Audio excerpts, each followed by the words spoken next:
Good afternoon, everyone. This is Hemlata ma'am from Mother India Senior Secondary School.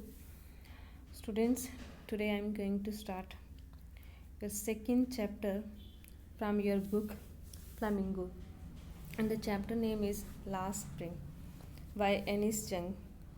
तो बेटा आज मैं आपके साथ आपके जो न्यू लेसन है, आपका सेकेंड लेसन आपकी बुक फ्लैमिंगो से, उसे मैं डिस्कस करूँगी because first chapter we have already discussed. तो फर्स्ट चैप्टर हम डिस्कस कर चुके हैं, तो अब हम सेकेंड चैप्टर उसको डिस्कस करेंगे।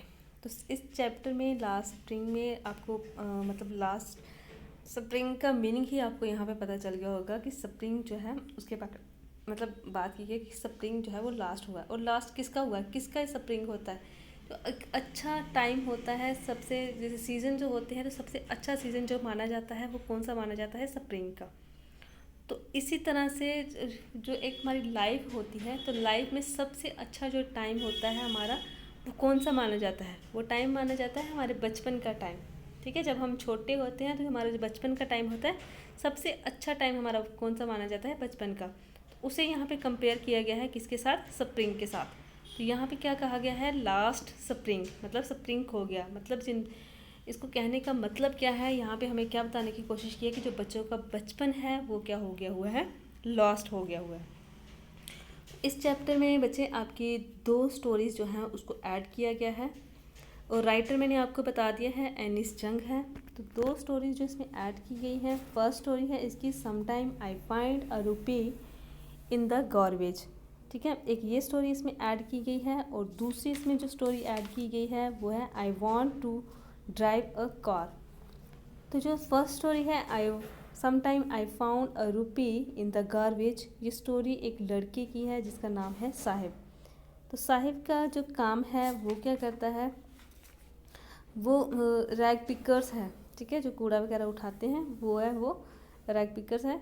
उसकी स्टोरी इसमें हमें मतलब पोइट ने हमें बताने की कोशिश की है कि कैसे पावर्टी की वजह से कैसा उसका टाइम है, कैसे उसकी लाइफ जो है वो चल रही थी, वो चीज़ बताने की उसने कोशिश की। और दूसरी जो स्टोरी है, दूसरी है मुकेश, वो लड़का मुकेश है, उसके बारे में उसने बताने की कोशिश की है। तो मुकेश की स्टोरी तो हम बाद में पढ़ेंगे। फर्स्ट ऑफ ऑल हम स्टार्ट करेंगे यहाँ से, जो साहिब की स्टोरी है उससे हम स्टार्ट करेंगे। तो बच्चे स्टोरीज स्टार्ट करने से पहले हम थोड़ा सा जो राइटर हैं उनके बारे में थोड़ा सा डिस्कस करेंगे कि वो कौन है। लास्ट स्प्रिंग आपके चैप्टर का नाम है stories of the stolen childhood, जिन बच्चों का चाइल्डहुड जो है वो स्टोल हो चुका हुआ है। कहते हैं कि एनिस जंग जो है 1964 में उनका बर्थ हुआ था। रुकेला जो जगह है वहाँ पे इनका बर्न हुआ था, मतलब जन्म हुआ था। And spend her childhood and adolescence in Hyderabad, Hyderabad में उन्होंने अपने चाइल्डहुड और एडोलसेंस जो था उसको स्पेंड किया था। She received her education in Hyderabad and in the United states of America. उनकी एजुकेशन थी उन्होंने कंप्लीट की थी हैदराबाद से, प्लस उन्होंने यूएसए से कंप्लीट की थी। हर पेरेंट्स जो थे वो दोनों ही राइटर्स थे। एनिस जंग जो थी उन्होंने अपना करियर जो स्टार्ट किया था वो उन्होंने स्टार्ट किया था इंडिया से। ठीक है, एज अ राइटर जो उन्होंने अपना करियर स्टार्ट किया था वो उन्होंने कहाँ से किया था, इंडिया से ही। देन उसके बाद वो एक कम्युनिस्ट थी, कॉलमनिस्ट थी, एडिटर थी। कौन से न्यूज़पेपर, इंडिया के न्यूज़पेपर की भी और अब्रॉड के न्यूज़पेपर की भी। इन्होंने काफ़ी ज़्यादा बुक्स लिखी थी, काफ़ी ज़्यादा बुक्स की ये ऑथर थी। इनकी जो स्टोरी है चाइल्डहुड, ये स्टोरी जो है वो हमें किस चीज़ के बारे में बताती है कि पावर्टी की वजह से जिन बच्चों की लाइफ जो है वो एक्सप्लॉइट हो जाती है, जिन बच्चों की लाइफ का शोषण हो जाता है, ख़राब जिन बच्चों की लाइफ हो जाती है पावर्टी की वजह से, तो उस चीज़ के बारे में उन्होंने हमें बताने की कोशिश की है। तो बच्चे स्टोरी हम स्टार्ट करते हैं। कहते some time I find a rupee in the garbage. तो ये फर्स्ट इसका पार्ट है, फर्स्ट स्टोरी इसमें जो दी गई है उसे हम पढ़ेंगे। कहते हैं Y do you do this. अब यहाँ पे जो राइटर है वो क्वेश्चन करती है। क्वेश्चन क्या करती है, why do you do this, कि आप ये क्यों करते हो। I ask Saheb whom I encounter every morning scrounging for gold in the garbage dumps of my neighborhood। यहाँ पे राइटर कहती मैंने क्वेश्चन किया, मैंने पूछा किससे, मैंने साहिब से पूछा कि आप ये काम क्यों करते हो। साहिब कौन है? जो क्या करता है कि एवरी मॉर्निंग उसके नेबरहुड में आता है। और नेबरहुड में क्या करने के लिए आता है? वहाँ जो गार्बेज डम्प्स हैं, ठीक है, जो कूड़े के ढेर जो लगे हुए हैं, वहाँ से गोल्ड लेने के लिए। अब गोल्ड ये गोल्ड नहीं है जो सोना होता है, ठीक है, इस गोल्ड के बारे में बात नहीं की गई। गोल्ड कौन सा कहा गया है? गोल्ड कहा गया है कि जो उस कूड़े से वो जो अपने काम की चीज़ें निकालते हैं। जैसे इसमें यहाँ पे पिक्चर नहीं दी गई, तो वो जो मतलब कूड़े के ढेर होते हैं, तो कूड़े के ढेर से नहीं होते, तो रैग पिकर्स होते हैं, तो वो कभी बॉटल्स उठाते हैं, कभी वो लोहा उठाते हैं, ठीक है, इस तरह से वो चीज़ें जो उठाते हैं, जो उनके काम की चीज़ें होती हैं, वो उठाते हैं। तो कहते हैं कि वो क्या करता था, वो डेली लड़का जो साहिब लड़का जो था, वो उसके सराउंडिंग में यहाँ पे आता, नेबरहुड में आता था, सराउंडिंग करता था, सर्च करता था किसको? वो जो उसके काम की चीज़ें होती थी उसको वो सर्च करता था उन गार्बेज डंप से। कहते मैंने उससे क्वेश्चन पूछा, अब राइटर ने उससे क्वेश्चन पूछा था कि Y do you do this, कि आप ये काम क्यों करते हो। अब राइटर यहाँ पे हमें साहिब के बारे में बताने लगी है। अभी उसके आंसर का रिप्लाई नहीं दिया उसने, कि क्या उसने रिप्लाई दिया था उसके बारे में नहीं बताने लगी। अब नेक्स्ट वो हमें उसके बारे में बताने लगी कि साहिब है कौन। Sahib left his home long ago, मतलब उसने अपना घर जो है वो काफ़ी टाइम पहले छोड़ दिया था। Set admits the green field of Dhaka, his home is not even a distant memory. कहते हैं कि उसका जो घर था वो कहाँ पर था? ग्रीन फील्ड्स जो थी ढाका की, बांग्लादेश की जो कैपिटल है ढाका, उसकी जो ग्रीन फील्ड्स थे, हरे हरे जो खेत होते हैं बड़े बड़े, वहाँ पे उसका घर था, उसके बीच में उसका घर था। अब वो जो घर है उन्होंने छोड़ दिया हुआ है। अब वो जो मेमोरी है डिस्टेंट मेमोरी नहीं है, मतलब उसको याद है।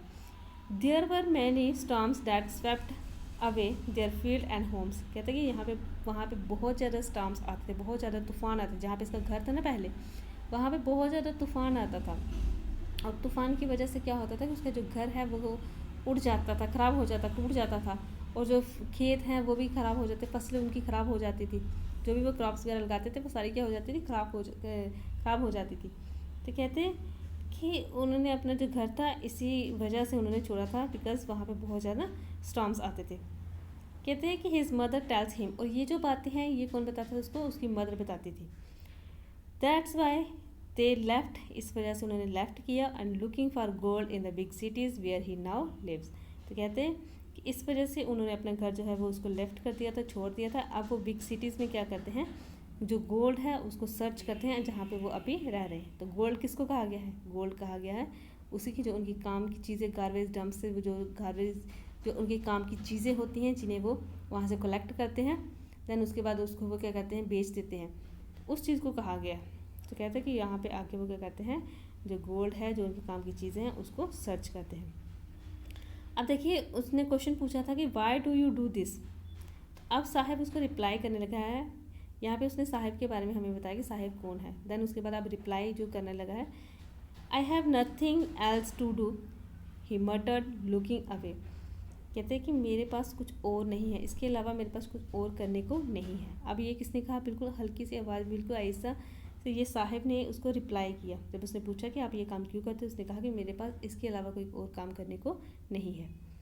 अब यहाँ पे वो बिल्कुल डिलीवरी जो होता है बिल्कुल तेज़, बिना सोचे समझे। अब राइटर उसको मतलब बोल देती है गो टू स्कूल, स्कूल जाओ। अगर आपके पास मतलब काम नहीं है, कुछ और नहीं है करने के लिए, आप स्कूल जाओ। बिल्कुल मतलब बिना सोचे समझे कि ये जो बच्चे हैं ये कैसे स्कूल जाएंगे, अगर ये स्कूल जा सकते तो ये काम इन्होंने ज़रूर करना था। तो बिना सोचे समझे जल्दी से उसने ये चीज़ बोल दी कि आप स्कूल चले जाओ। Realising immediately how hollow the advice must sound. कहते हैं कि उसी टाइम उसको रियलाइज़ हुआ कि मतलब किस तरह की एडवाइस उसने उसको दे दी है, किस तरह से उसने उसको बोल दिया है। उसको रियलाइज़ हुआ राइटर को, जब उसने ये चीज़ बोली ना कि आप स्कूल चले जाओ, जल्दी से तो उसने बोल दी, लेकिन उसको फिर रियलाइज़ हुआ कि उसने कैसी बात उसको बोल दी है। आगे साहिब जो है वो कहता है कि there is no school in my neighbourhood, कि मेरे नेबरहुड में कोई भी स्कूल नहीं है। When they build one I will go, कि अगर कोई स्कूल यहाँ पे बनता है तो मैं जाऊँगा। नेक्स्ट कहते हैं if I start a school will you come, I ask half you joking. अब वो कहती है कि मैंने जोक करते हुए, मैंने मजाक करते हुए उसको मैंने कहा कि अगर मैं कोई स्कूल स्टार्ट करूँगी तो क्या तुम आओगे। कहता है कि yes, he says smiling broadly. उसने ब्रॉड स्माइल करते हुए उसने कहा कि यस, कि मतलब आप अगर स्कूल जो है वो ओपन करोगे तो मैं स्कूल में आऊँगा। कहते हैं few days later I see him running up to me, is your school ready. कहता है कि थोड़े दिन बाद क्या हुआ, मैंने देखा उसको कि वो मेरी तरफ भाग के आ रहा था, ठीक है, रन मतलब तेज़ी से आ रहा था, दौड़ के आ रहा था मेरी तरफ। और आते ही उसने मुझे क्या क्वेश्चन पूछा, उसने कहा कि इज़ योर स्कूल रेडी, कि क्या आपका स्कूल रेडी है। क्यों उसने कहा, क्योंकि जो राइटर है उसने उसको मजाक में कह दिया था कि अगर मैं स्कूल ओपन करूँगी तो क्या तुम मेरे स्कूल में आओगे। तो उसने उसको कहा था कि हाँ। अब वो उसको ये चीज़ है कि अब मैं स्कूल जाऊँ, तो वो राइटर के पास भाग के आया है कि क्या आपका जो स्कूल है वो रेडी हो गया है। देन वो कहती है कि it takes longer to build a school, I say embarrassed at having made a promise that was not meant, but promises like mine abound in every corner of his bleak world। कहते हैं कि जब मैंने उसको कहा, कहते हैं मैंने उसको इतना बोल दिया कि स्कूल बनने में टाइम लगता है, अगर कोई स्कूल बनाओ तो उसको बनने में काफ़ी टाइम लगता है। कहते हैं आई से एम्बेरस्ड, कहते हैं मुझे बहुत ज़्यादा एम्बेरस्ड फील हुई, बहुत ज़्यादा मुझे शर्म आई इस चीज़ की कि मैंने उसको कौन सा प्रॉमिस कर दिया, कैसा मैंने प्रॉमिस कर दिया जिस प्रॉमिस का कोई मतलब नहीं है। कहते हैं have you made promise that was not mean, कि जिसका कोई मतलब नहीं है, जिसको मतलब वो फुलफिल नहीं कर सकती, कैसा मैंने उसके साथ प्रॉमिस कर दिया। कहते मुझे इस चीज़ के लिए बहुत ज़्यादा एम्बेरस्ड फील हुआ। कहते हैं वट प्रोमिस, कहते हैं लेकिन ऐसे प्रोमिस जो मैंने उसके साथ किए थे वो हर कोई उनके साथ करता है, जो यहाँ पे रहते हैं उनके साथ हर कोई करता है। इनकी दुनिया में ये प्रोमिस जो है वो आम है, हर कोई इनके साथ ऐसे प्रोमिस करके जाता है।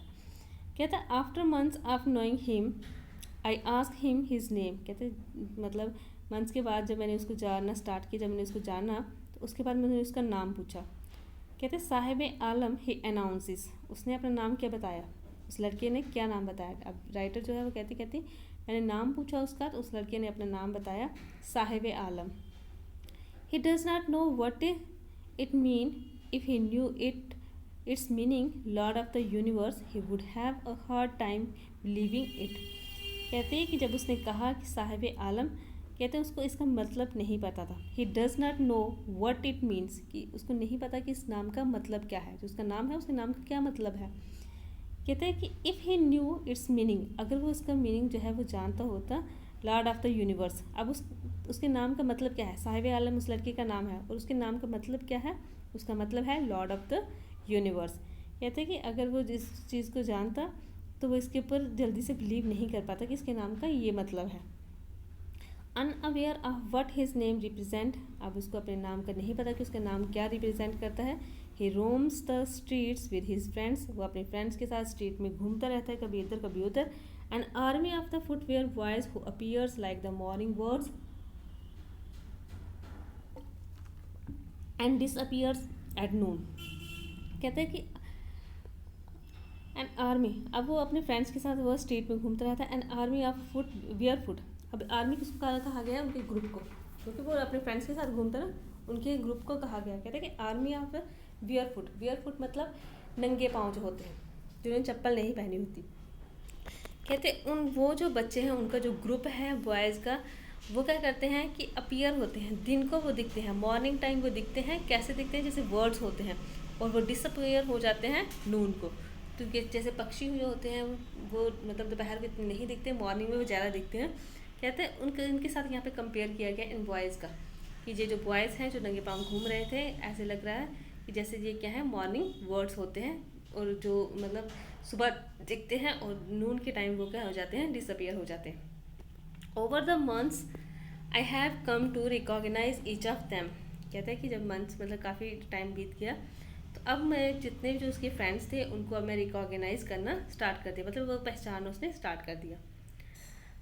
कहते why are not you wearing chappal, I ask one. कहते हैं मैंने एक से पूछा कि आप चप्पल जो है वो क्यों नहीं पहनते।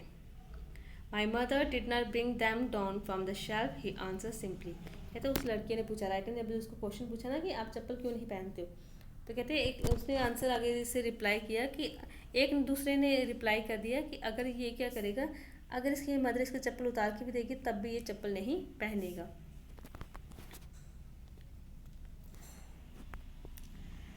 Even if he did he will throw them off, adds another who is wearing shoes that do not match।